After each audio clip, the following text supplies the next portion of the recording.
ఐపీఎల్లో పంజాబ్ కింగ్స్ ప్రస్థానం దాదాపు ముగిసినట్టే. ఆదివారం రాయల్ ఛాలెంజర్స్ బెంగళూరుతో జరిగిన మ్యాచ్లో ఓటమితో ఆ జట్టు వరుసగా 6వ పరాజయాన్ని మూటగట్టుకుంది. ఈ ఓటమితో పంజాబ్ ప్లేఆఫ్స్ రేసు నుంచి నిష్క్రమణ అంచున నిలిచింది.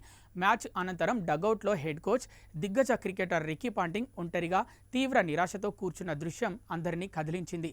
ఈ ఫోటోపై Team India veteran all rounder Ravichandran Ashwin తన యూట్యూబ్ ఛానల్లో స్పందించాడు.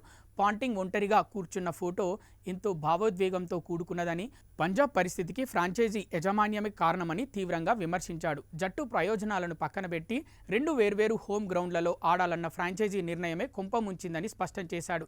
ఈ టోర్నీలో టాప్ 2లో నిలవాల్సిన జట్టు ఇలాంటి స్థితికి రావడం బాధాకరమన్నాడు. 2018లో నేను ఇదే కుర్చీలో కూర్చున్నాను. Champion జట్లేవి 2, 3 home గ్రౌండ్లలో ఆడవు.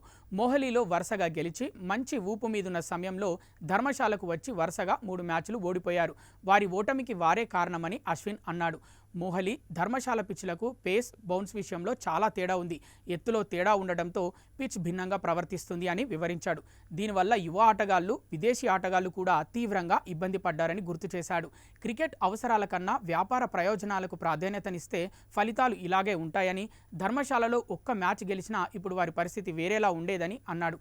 ఈ పరిస్థితికి Ricky Ponting, captain Shreyas Iyer ఎంతో బాధపడతారని, కానీ గెలవాలనుకుంటే సొంత మైదానాన్ని వదిలి ఇలాంటి తప్పులు చేయకూడదని అశ్విన్ ఘాటుగా వ్యాఖ్యానించాడు. కాగా పంజాబ్ కింగ్స్ ఈ సీజన్లో తమ చివరి మ్యాచ్ను లక్నో సూపర్ జెయింట్స్తో ఆడనుంది.